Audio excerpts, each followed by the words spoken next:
Para entender un poco más de qué se trata el Internet de las Cosas y conocer cuáles son sus aplicaciones y actuales y futuras, está con nosotros el profesor Roger Rojas Velázquez, docente de la Universidad de Ingeniería y Tecnología, que cuenta con un curso llamado precisamente el Internet de las Cosas. Hola Roger, ¿qué tal? ¿Cómo estás? Bienvenido. Hola Mirta, ¿qué tal? Un gusto estar contigo en esta sección del programa. Extraordinario que nos acompañes. Cuéntanos en principio cómo definirías esta tecnología o este concepto tan propio de la era digital llamado el Internet de las Cosas. Bueno, Internet de las Cosas no es un concepto nuevo, realmente tiene ya más de 20 años. La primera persona que usó el término es Kevin Ashton, que es una especie de futurólogo, allá por el año 1999, y él imaginaba un mundo en el cual no solamente las computadoras estuvieran conectadas, sino otras cosas. Y esto es una tendencia que obedece a algo que de repente no todos se han dado cuenta, pero está sucediendo. Por ejemplo, nuestros padres, nuestros abuelos tenían una televisión tradicional, convencional, y hoy tenemos un Smart TV. Antes teníamos un reloj tradicional que solamente servía para ver la hora, ahora tenemos un smartwatch. Ni qué decir de los teléfonos. Antes teníamos el teléfono convencional, ahora tenemos el smartphone. Entonces todos estos dispositivos tienen la capacidad de comunicarse, y justamente de eso trata IoT. De tal forma que estos objetos se vuelvan, en cierto modo, inteligentes, puedan comunicarse, intercambiar información y tomar alguna decisión. Ahora, esta característica de inteligencia, ¿no es cierto? ¿Cómo así se le puede otorgar a los objetos? Sabemos que muchos ya se fabrican de esa forma, pero ¿hay alguna serie de pasos a seguir justamente para presentar, por ejemplo, un dispositivo que sea parte de un ecosistema inteligente? Claro, hoy en día, por ejemplo, existen muchos dispositivos que se convierten inteligentes agregándoles un módulo. Por ejemplo, hoy en día existen unas tarjetas, por ejemplo, son tarjetas pequeñitas del tamaño de una tarjeta de crédito, por ejemplo Arduino, Raspberry Pi, que son tarjetas pequeñitas que son prácticamente computadoras de placa reducida. Entonces, en muchas aplicaciones de IoT lo que se hace es simplemente tomar el dispositivo, esta máquina inerte tradicional, le acoplamos esta computadora de placa reducida, que en sí es una computadora, solamente que no tiene de repente un teclado o un mouse agregado, pero eventualmente yo he tenido compañeros incluso que se han ido de viaje, han llevado estas computadoras de placa reducida, han conectado un monitor, un mouse, un teclado, y es una computadora tal cual. Entonces, con esta capacidad de procesamiento que se le agrega a este objeto inerte, se convierte en inteligente y con esto ya puede comunicarse con otros dispositivos. Perfecto. Ahora, me he quedado alucinada con lo que has comentado de esto de que el concepto en realidad tiene ya más de 20 años, ¿no? Y cómo en una era o en una década en la que de repente no existía ni siquiera un smartphone, alguien ya había imaginado que íbamos a vivir como vivimos el día de hoy. Exacto. Kevin Ashton es una especie de futurólogo y él, por ejemplo, mencionaba algo interesante. Él decía, por ejemplo, que había hecho un estudio y, por ejemplo, allá por el año 2014, imagínate, ya hace 6 años, teníamos la información de que hasta ese momento, de la cantidad total de científicos e investigadores que habían existido en toda la historia de la humanidad, de todo ese total, el 90% aún vivía. Pues, o sea, eso quiere decir que en el 2015, hasta donde hubiéramos llegado en cuestión de tecnología en el 2015, hemos llegado hasta ese punto únicamente con el 10% de los científicos e investigadores que han existido en la historia de la humanidad. Entonces, esto nos da una idea de qué es lo que se viene. Increíble. Bueno, y lo que se viene además de mano seguramente y de mente de jóvenes talentos como tus estudiantes.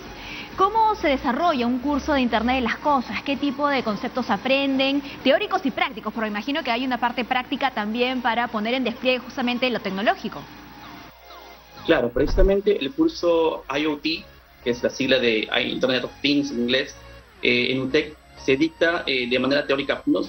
Primero una parte teórica y luego una parte práctica. En la parte teórica les damos los conceptos básicos para que entiendan qué es una solución IoT, qué no es tampoco una solución IoT, y luego vamos a lo largo de todo el ciclo construyendo un proyecto de manera guiada que involucra la identificación de un problema, luego el diseño de la solución IoT, la programación, la construcción del hardware mismo, y al final del ciclo los alumnos de forma individual hacen la presentación de un proyecto IoT. Y a fin de cuentas, cualquier proyecto IoT tiene dos finalidades: o optimizar la vida de las personas o resolver alguna problemática de la sociedad. Genial. Danos un ejemplo, por favor, o si quieres más de un ejemplo sobre justamente problemáticas que podrían ser abordadas desde la Internet de las Cosas.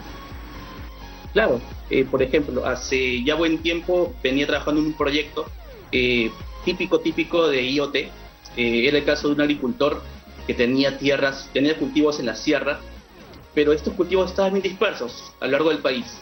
y él obviamente no podía trasladarse todos los días para ver sus cultivos y para de repente ver las mediciones de temperatura, humedad, salinidad del agua. Entonces para esta persona se le diseñó una solución IoT. ¿En qué consiste? Básicamente era una solución en la cual se colocaban sensores en sus cultivos, de tal modo que estos sensores medían la humedad, medían la temperatura, y este agricultor podía ver en su teléfono, su smartphone, el estado de sus cultivos en cualquier parte del Perú.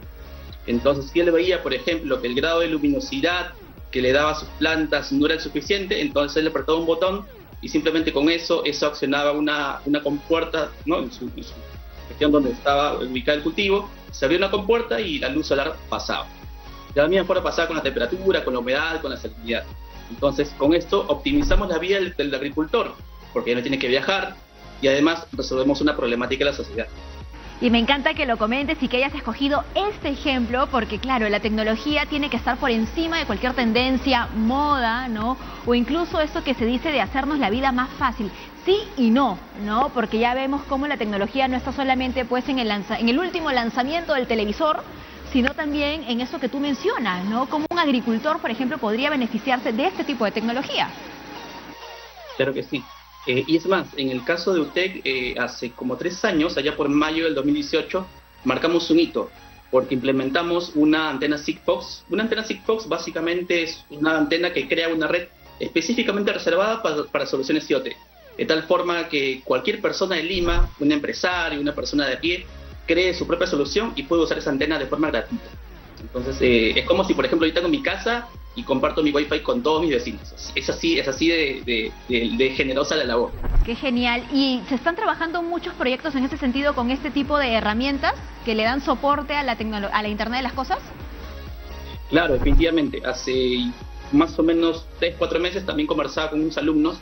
Ellos estaban planeando ya implementar una solución enfocada en domótica. Entonces, ¿cuál era la idea?